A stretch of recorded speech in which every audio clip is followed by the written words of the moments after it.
So welcome to Assisted Living Facility Rookie. I have a special guest here, Mr. Joel Roman. Joel, I've known you for years, I feel like. Yeah. Welcome to the show, man. Well, I appreciate it. Thanks for having me, Carl. Yeah, I think we met when you first got into real estate. I do business development for Capital Title, so we are the largest independently owned title company in the nation. We have over 90 locations in Texas, over 20, I think we have about 22 in Houston. So we've got about almost every area covered. Mhm. Um, and for those listeners or viewers that aren't familiar with title, when you buy and sell real estate or even refinance, when you go through a bank, then majority of the time you're going to end up at a title company. And basically, what we do is due diligence to make sure that there's no liens or encumbrances on title and or claims. And there's some real common things like sometimes you'll have the same name John Smith that appears a lot of times everywhere. And so Mhm. we need to go and verify, hey, there's this John Smith with outstanding liens and debts. Like you don't want to inherit that. So we go and due diligence to make sure all that stuff is not on your record and wiped clean from your title, right? Because some of those things can spill over into the things that you own, like property. So I found the easiest way to explain title insurance is it's like other insurances that you're going to pay a one time a premium, right? Mhm. So like health insurance, auto insurance, you're paying either an annual or semi-annual or monthly premium for things that might happen in the future. So just like those insurances, you pay a premium. Unlike those insurances, you're paying one-time premium, and we insure nothing from the past comes and haunts you. And if it does, then it's our obligation to go and either fight that in court or pay whatever liens were there. So, but in all insurance companies, the goal is not to pay, right? So we make sure we do our work on the front end to make sure everything is clean and free and clear of liens.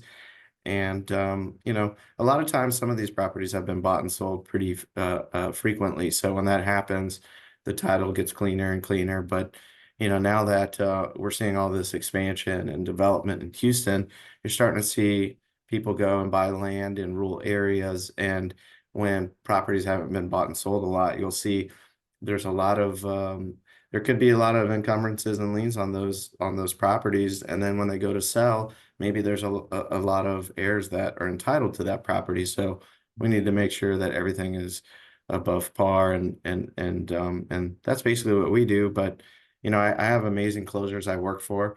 I don't actually do the closings myself. I refer to them business.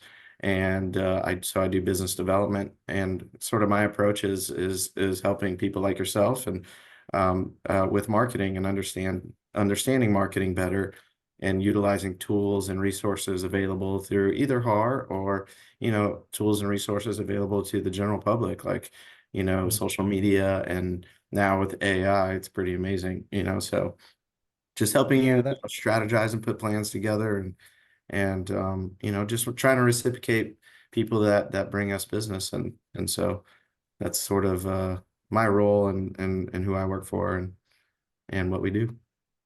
yeah, I feel like title is one of those things that it's really important and it's really meticulous and it really needs to be um like the value of it is kind of underrated in my opinion. Like you do a lot of like background work. Like, one of the cases I had recently was it was what is it? A husband and wife situation, and then the husband left and kind of, you know, rumor wise had another family with someone else, Ooh, I but like no one rumors. knows. Ooh, that's juicy, man. So basically, the story is what's really happening is wife is trying to sell, doesn't have any idea where the husband is. Basically ran off, no news, no idea where he went. Shame on So that I was guy. like, Terrible. my gosh, how are we gonna sell this thing? So title advisors did help us to kind of, you know, like, yeah, that's fine. We can do it, and that's a whole nother conversation for title to talk about. You Yeah. know, Well, there's ways to, go above and beyond, and like I'm sure there was some skip tracing involved in that and trying to track the guy down. And Hmm. but the point there to make is, and this gets asked all the time, like when, either there's relationships like that are kind of broken, or there's some contention between husband and wife, and they're trying to sell their property, going through a divorce or whatnot. Then they're like, does my wife have to be here, or does my husband have to sign? And that's communal property. If you Yeah. if there's and there's also homestead rights, right? So in Texas, if you live there and y'all both call that place home, then they both of y'all have rights, and which means both of y'all need to be signing documentation Mhm. at closing. So Yeah, it's a sticky situation, and it's if it'd be great if it was just plain and simple. Yeah, I'm buying this piece of land by myself. This land is clean. It's a new construction or something. Fine, no problem, whatever. Or like it's a newer construction, but in sticky situations, yeah, you really need title. So yeah. I agree. And yeah, I wish life was like that, just more black and white. But fortunately and unfortunately, there's a lot of gray area. So Yeah. But like I have to be honest, man, out of all the title companies, I've worked with, I do enjoy Capital Title the most. And I do enjoy y'all's this particular branch that you're in the most as well, because I feel like it truly is value. I think what really stood out from the beginning for me, with how your approach was you did a lot of education at our brokerage, my old brokerage before, with in terms of how can I bring value to you with this knowledge, like anybody can do postcards, like right. honestly, anybody can, but not everybody is familiar with certain tools like you are, and I feel like that's what kind of changes, like that's what makes your particular title company stand out, like just for my agents out there, Remind, it's so useful. Like, if you can utilize it so many different ways. Yep. As an agent, we have certain privileged information that uh sometimes we just don't know how to use it. And Yeah. it was so useful to attend that very first time with Remind. I was like, my God, this is wild. This is awesome, But Yeah. I do appreciate that about the title company. And then, you know, I like how you're with technology. Like really briefly, can you review with me like what that last AI that you're using? Uh, Sure. like kind of like a quick run through and why you love it. Yeah. So, man, AI has become sort of a daily use sort of thing, like, Mhm. um, and it's just to kind of back up a little bit, like, so and thank you. You were mentioning, that you like our title company the best. And so if you could keep saying that over and over, I'd appreciate it. But no, no, no. But I think you partnered with Shirlene, and Shirlene Honkoop's been in this business for over 25 years. Mhm. And you would like to say that we've seen everything like in a real estate transaction, but everything is subjective to the people in it and their situation. So, sometimes you get thrown a curveball, or sometimes you experience something that you haven't before. But Mhm. um, but like having somebody like that that's very knowledgeable on the closing side of things is crucial, especially if you're growing your real estate business, right? Because a lot of times the title company may be the last time you see your client. And there's a big thing in sales and client relationships, and even in marketing, that the one of the worst things that you can do as a consumer is have buyer's remorse, right? Like you buy something or Mhm. you use something, like, man, I wish that wouldn't have done that, right? So on the flip side of that, like whenever you have a good experience, that's amazing. And and we can help do that, right? Because we're the last people that you might see at the end of the transaction. You're signing documents with us. You take the quintessential key picture, at the end of the closing, right? So, and a lot of times it's happy times, but just like that situation you're talking about earlier, it might be a divorce. So, I mean, still that might be the happy happy times for them too. But Yes. Yes. Charlene is one of my closers here, and so like I said, she's more on that side of it, and then on the technology, the marketing side is kind of my approach to business development. There's Mhm. many different ways to do this job, just like yours, right? Like lead generation comes in many forms, Mhm. and and I went to school at Texas State for business marketing. Yeah, so Texas State, eat them up, all my Bobcats out there. But anyways, which in my job now, like there is some sort of um I guess like background knowledge of things or a base knowledge of things. But man, a lot of this stuff is just self-taught and just by doing things, like you said, like going through the motions and figuring out where the friction is or the kinks are and then working those out, right? And when I went to school for business marketing, Facebook had just first come out, so it was a .edu, right? You had to have a .edu to even have an account. And so, like there was no social media marketing class in business marketing. Now there's like, yeah, I think you can get like social media degrees, right? So, Wow. but that being said, like the concepts are all still the same. The basis of marketing is still the same. It's how you position yourself in the marketplace to your clientele, right? So, Mhm. I've been doing this for about 6.5, 7 years, and just like probably everybody at this, you struggle at first because you try to see where can I be valuable to people. And at the end of the day, we go and we go to real estate agents to build relationships to then get closings that way, right?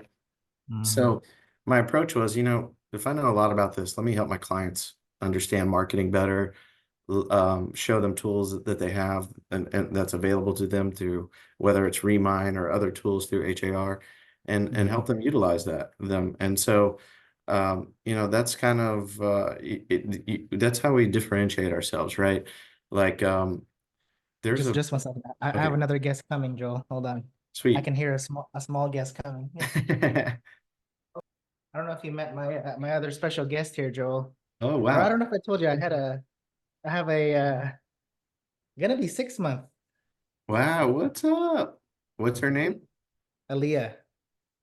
Malia with the M? Oh, Aaliyah, Aaliyah. like the dancer singer. Yeah, yeah, yeah. Man, we got the same haircut, man. Yeah, she has a ton of hair. Yeah, But yeah, this is my special guest, Aaliyah, today. She's my mini boss throughout the day. yeah, right. No, she's cute, man. Yeah, she usually naps around like this time, but I was like, oh, I guess she woke up a little early today. yeah, our wife and I are hoping for one of those soon. So yeah, It it it's a happens. very special thing. Yeah, it really is. We had 3 years in the making. I'd say with this one. Yeah, no, yeah, we've thought about it for a long time, and now we're putting the rubber to the road. So we're hopefully we'll have one soon.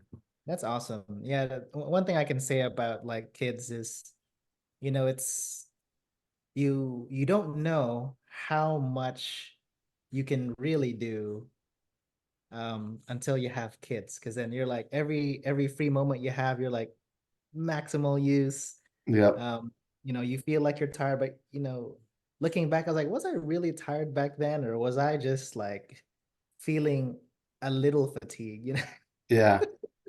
No, Yeah, so man, even just thinking about the thought of having a kid, it kind of it's like, man, I not only now like am I gonna provide for my wife and myself, but now mm, I have a family, So yeah, it's well, it's if it's the uh if, it's if it's there's motivating. I feel like there's no better motivator, Yeah, 100% agree. It was it's it's the fact that someone depends on you to get results, and what are you gonna do to get those results? It's uh Yeah, it's it's different. It's different compared to just you like living your life. Something happens, whatever. But now it's yeah, like, something happens, like you really gotta be ready, because you gotta make sure someone can, like, no one gets hurt, like in terms of this, like financially, your kids. So, yeah.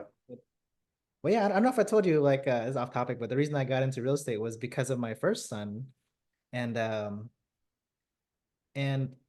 I realize that real estate is one of those things that you can uh like it's obvious to everybody else, but to me, it was a realization that it was one of those things that I can use multiple ways when he's older, either can live in real estate after a 15-year loan, when he's older, or he can use it for income, or he can sell it and that's his college fund, whatever he wants to do. So Yep. that was one of the reasons why I got to real estate in the first place. I was like, yeah, let me try this. Not really in my family history or tree to do it, but it worked out. It worked Yeah, out. it makes sense, right? It's like it's this asset that appreciates in value, and Yeah, exactly. especially land, it's one of those things they're not making more of, right? So there's Mhm. the scarcity, and then the fact that it's tangible too. You could see it, touch it, there it Yeah, is, right? Like that's my thing. yeah. And man, it just driving to work from Houston every day, just seeing the traffic, gets me excited. I'm like, all these people need title policies, Like, yeah, like another reason in terms of like getting into things with assisted living, like it was one of those things where my parents were like, my gosh, like we want to go to the Philippines and we want to live there. And I was like, man, I won't see you like once every 5 years, I'll see you like 8 more times and then you're gone forever. So, and I was just trying to find a way for them to find a place or maybe help them get a place later on in the future that they really like and then keep them there. But if I can't be there, then have like a professional be able to care for them. So that's why I was like, all right, assisted living is kind of the way for them to retire comfortably. So that's right? Yeah. well, April 15, let's do it. Yeah. No, man, there's definitely a need, Mm. Um, we're fortunate enough to I have one grandma left, but she's 95. She's from New York, actually is in Texas right now at my parents' house. And man, she doesn't live in assisted living, so but I don't know if she would want to. She's still there. She has a little bit of dementia, but man, she we got her heart checked the other day that she's very healthy for 95. Actually, they Wow. said one of the guys testing her was like, "Man, your heart is healthier than mine." He was like a 40-year-old, a little bit overweight, and Yeah. and she's a little stubborn. So like we didn't quite know how much she walks, and because she lives in New York City in the same building as my aunt, and we have a nurse go and check on her throughout the day or daily, and and then my aunt goes in the evenings and hangs out with her. But we had gotten her like life alert and a cell phone. She won't wear it. She doesn't take it anywhere with her. So and we didn't quite know. Like we've been on walks with her in the city, but we didn't know really how much she was walking.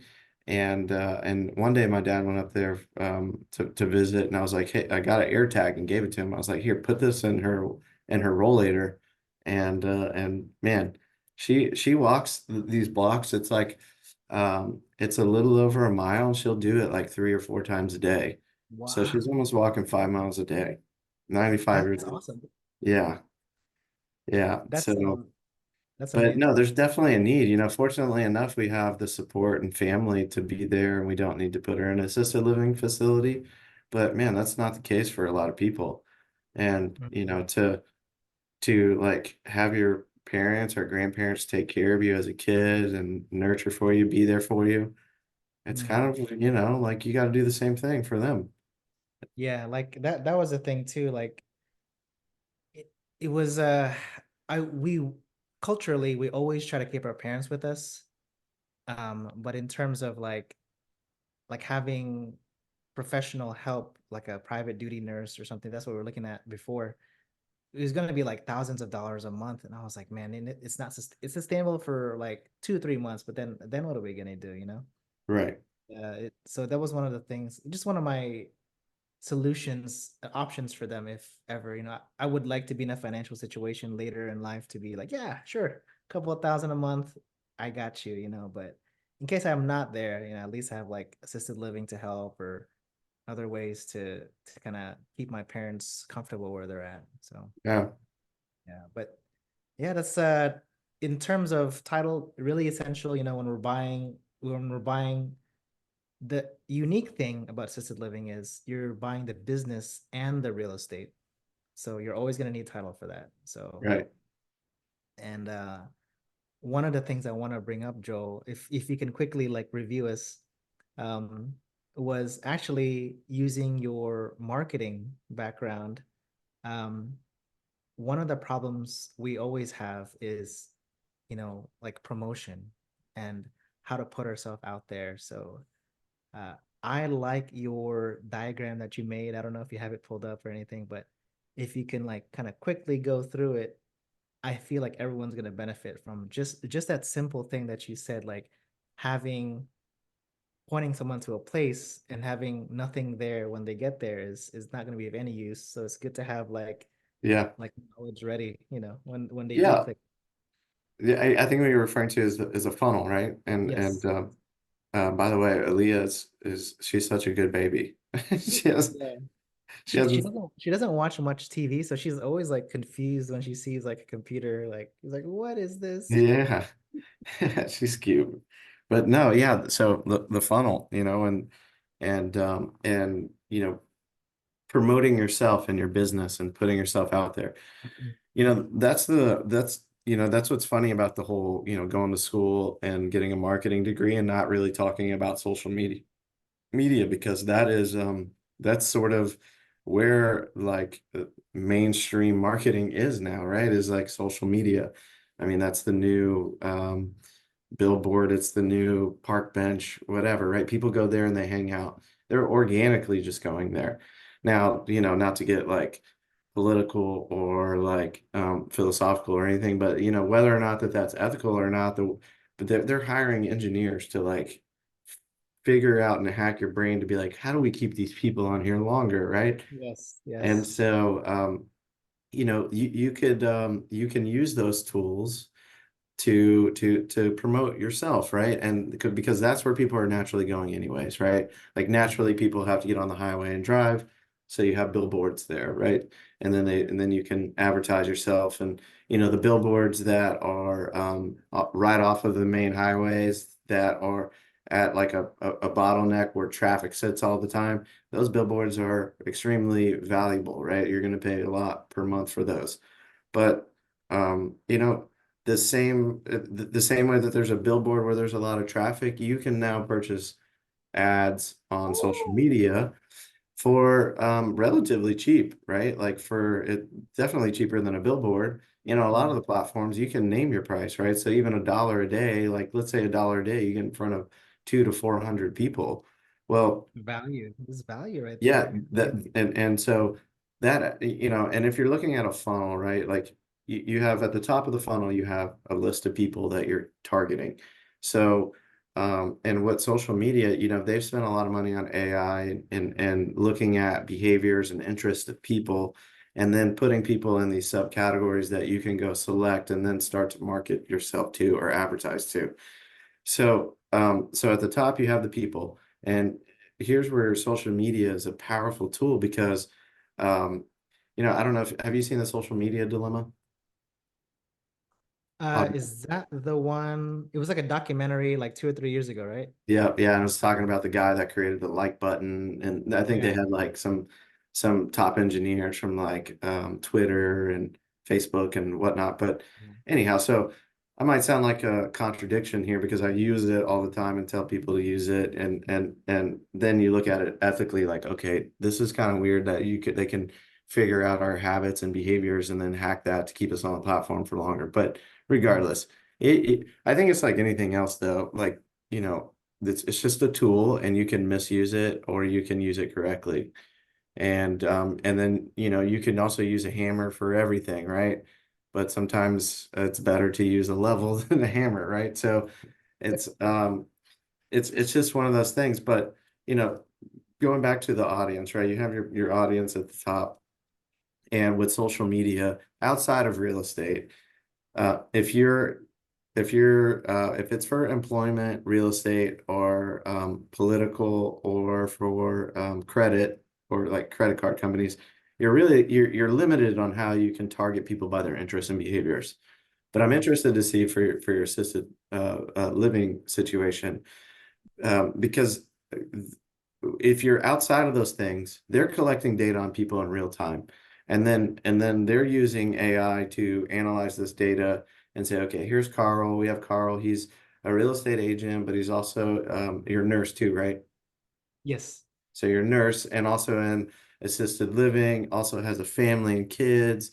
He searches these things on the internet. These are all of his friends. This is what they like. So they're able to take these large, all of this data, all these data points, and then make assumptions about what you do or what you like or what your preferences are. So Mm. like, like assisted living, um, you know, all of those people that have people that need assisted living in their life, I wouldn't say all, but I would bet that most of them have family in their life that care about them and want to provide some comfort and some organization in their life and know that they have the peace of mind that they're being taken care of and okay, right? So now those might be some big assumptions, but let's just say that's true, right? Like that you have, let's say, your grandma and you care about her, and now you're older in life, and so you've made it through your career and you're making some more money, and you can contribute to that happening, like making sure that they're okay and in a safe place and being taken care of, right? Well, that's one of the powerful things about social media marketing is you can say, okay, I want to find somebody of this age that has this occupation, that has grandmas and grandpas, right? And then you can target people that meet those criteria. And then now you can start to create your advertising and marketing specific to those people.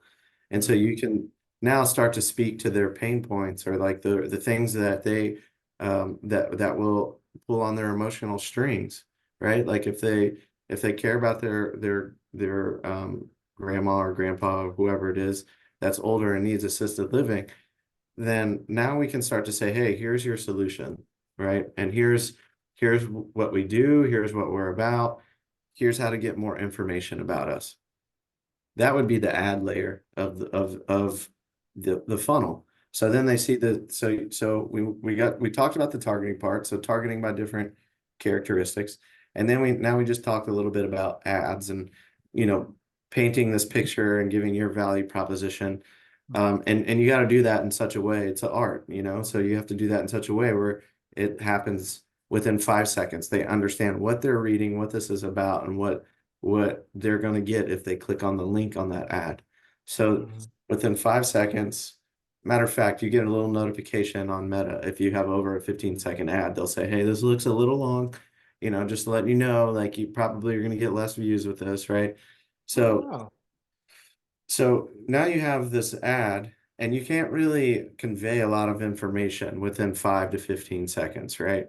Even 1 minute, it's hard to unpack. And that's the whole fascination with these podcast things too, because now you can sit down with an expert about pick a topic, and now you can have these long form conversations, an hour, 2 hour, 3 hours, and start to take a deeper dive and have a better understanding of that topic. And that to me is a fascinating thing, right? Like you can take somebody like yourself that knows a lot about assisted living or nursing and start to ask questions. And now, that it's taken you till where you're at now in your lifetime to gather all of this knowledge to now share, right? And now you Mhm. can have people dedicating their whole life to something like science or even AI or whatever it is. And then now in 3 hours, they're telling you everything they know. And Everything they that's, know. That's fascinating. Yeah, I yeah, always thought. right? Like it's now you can and now you don't even have to be a part of the conversation. You can just listen to the conversation and still get the information you would have got if you were talking to them. And Mhm. that's what makes, some of the biggest podcasts out there so interesting. And I think why people gravitate towards them is because they're asking the questions that the layman or the person that doesn't know really too much about that subject matter and are asking, right? They're just like, oh, I don't even know what that means. What do they mean by that? And then now the interviewer is asking that question. You're like, oh, that's exactly what I would have said. And so now you feel like you're part of this conversation. Okay, with that being said, now you have to lead with that, to advertise with long form, it's kind of a big ask, right? Because a lot of people go to these social media platforms for escapism, for valuable information, for entertainment, Yeah. so for you to package, here's your 1 hour podcast, or let's just say it's even like 5 minutes, you're asking a lot for the consumer because they're not really ready for that, right? They didn't know that they or were interested in that topic. But the ad is sort of like the Cliff's Notes to, hey, this is what you're about to get if you engage with this piece of content, X, Mhm. Y, and Z. And so they're like, oh, yeah, I am interested. So now they hit learn more on this ad. Well, now you've just taken traffic and you've pointed them to a piece of content, maybe like this podcast. And now they're consuming this long form, let's just call it long form. Any like to me, anything over like 30 seconds is long form these days, right? Right? Yeah. It's so quick these days. Like 10 seconds, I'm like, if you really kind of 10 seconds is a long time to for anything. Like Yeah, especially when you're scrolling and you're looking for the yeah. next thing to grab your attention, right? So, you know, but if you're like, let's say for example, like you're a real estate agent and let's just take two ads and you have one ad and we talked about all the targeting criteria and all that, right? So now you're targeting those people and you have one ad and you say, hey, my name is Carl. I want to sell your house. I'm your neighborhood realtor. Here's my phone number. Call me, right? You have that ad, and then you have ad B where you have, hey, my name's Carl. Do you live in this neighborhood? Do you know that you have do you know your HOA charges X, Y, and Z every time you sell your house? Um, Learn about these mistakes to avoid on you before you sell your home, right? Mhm. And that's the second ad. Now, I mean, I don't need to ask you which one seems more engaging, right? Which Yeah. one seems like you're going to get more valuable information from? Yeah, they might call you and you might share valuable information, but look at consumer behavior these days, right? Most people are savvy with the internet and the phone and they want to go and research things on their own. So they're very hesitant to just be like, yes, call this person. I got a ton of questions for them, right? He Whereas sounds like he sounds nice. you're right. Yeah. Yeah. Maybe you have a very symmetrical face and like it's Mhm. very inviting and Mhm. maybe you're wearing the right shirt, so it's very enticing for them to click on, right?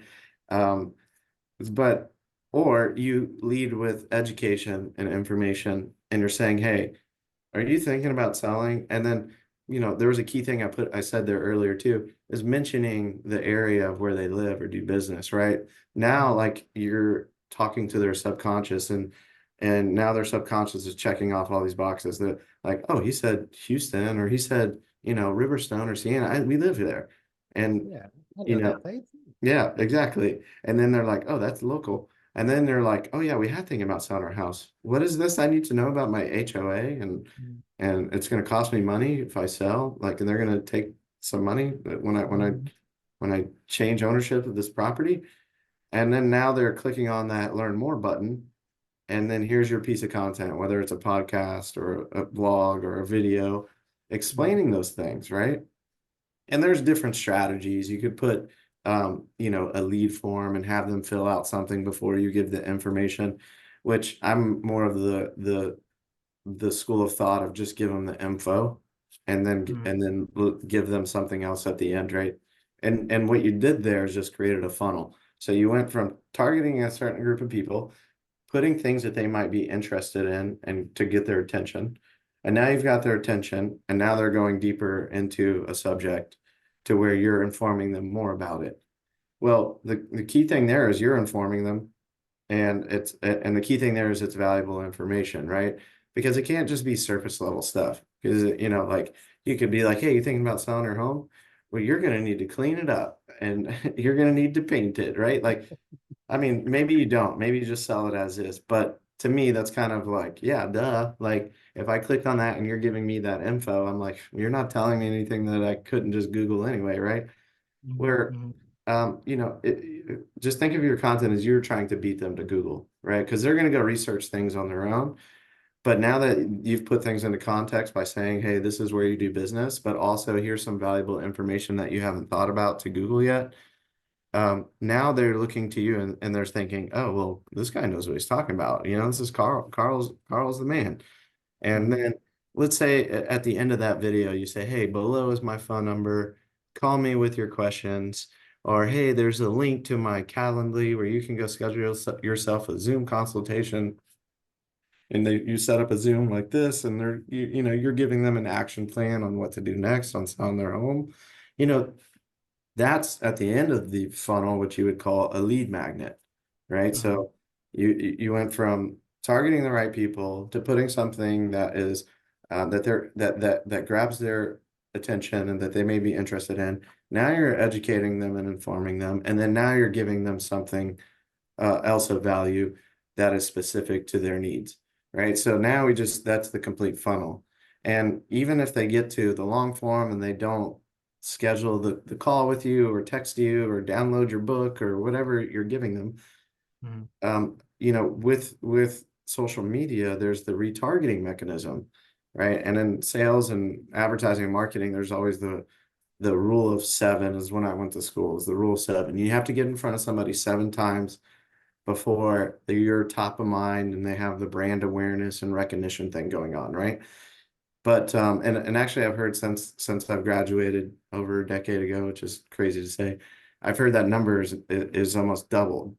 Oh. And so now with the advent of social media and everybody trying to like compete for your attention, I've heard by the time that you wake up in the morning and you get to work, you probably consumed over 100 ads, whether you know it or not. Like either listening through the radio or maybe you're driving by a billboard, you glance at it, you're watching the news, commercial comes on, like Mhm. you check your emails, there's all of these email marketing. So with that being said, now the content piece needs to be more valuable than ever, right? And the whole buyer remorse thing, right? Like you can't just be clickbait, like, hey, here's the 3 biggest things to mistake, and then they click on something and they need to fill out a form to get it. That's going to be like, The turn off for sure. Yeah. yeah, like most people that are savvy with the internet are just going to open up another page and just Google what you just said you were going to give them and find the Mhm. answer. Or even now with AI, you could just be like, what are the things I need to be cautious about, like, and it just, Boom. yeah, Hey, this is the same thing this guy is saying. That's weird. yeah, yeah. Oh man. But so that whole thing is a funnel, right? And so that's I think what you were talking about there. So, but Mhm. there's a lot of pieces there, and there's pieces to that puzzle. You have a lot available to you through HAR that are pieces Mhm. to that, and you partner with the right title company, so workshopping ideas and what to do and what we can say and how we convey that message. That's where we could work together. That's definitely essential, marketing and working with title. These like I consider that like really networking, like true networking. Like I've been to networking events before and I've learned to just really like pick like one, I don't know if it's the right way, but like, just pick like one person or two people and just know them more than like 50 people in the room that they won't even know me after like 20 minutes or something, All right. So something like this to me is like networking for sure. So Yeah, and to me, I feel like, in business, it's about relationships too, right? Like, so, and I feel like in every relationship, even, the one with my wife or if it's a business relationship, it needs to be reciprocal, right? And there needs to be value offered by both ends. mhm, And I think like title companies do everybody should be doing the standard. Like we all have to compete in this marketplace. So if you're not, responsive to emails or your phone calls, or even if text is your communication style, or we're not following up and we don't have a good attitude at closing, then those are all things that I feel like those are givens. Like you need to be doing that, or you're in a customer service business. We're not doing these things, you then mhm, you don't deserve to have the business, right? So you need to do all of those things. But I guess like, just that we play the same game y'all play is like what other value can we bring here?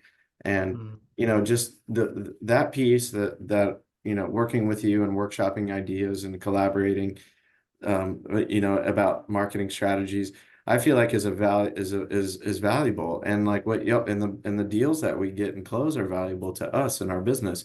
So let's reciprocate, right? Let's work together at this because we all have the common goal. So let's work towards that common goal together. And my wife would leave me if she was the one bringing all the value, right? Like if it was like a 80-20, her providing the value, at some point she's gonna be like, I'm the one doing it. Like, what, I deserve something, like, and it's Yeah. the same thing within business, right? And some people in my position as business development, their idea of value could be, going to Golden Corral with you or Luby's for lunch, and I That's mean, to cool. me, That's all right. I would rather help you and collaborate on the marketing side of things than go to Golden Corral.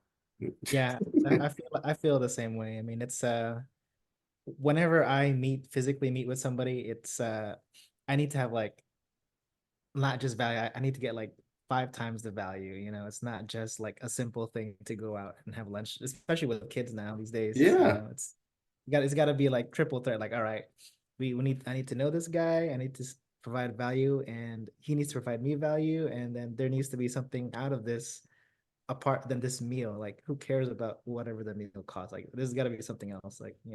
right. So I mean, that's and you're asking a lot from somebody to be yeah. like, hey, I know you're busy, but can you take, an hour and a half, 2 hours of your day to like meet me and we can talk about how we can collaborate? And then Yeah. you show up to this meeting and I'm just joking when I say Golden Corral. So maybe it's a steakhouse, right? And maybe you Yeah, like Golden steak. Corral's cool. It's a classic stuff.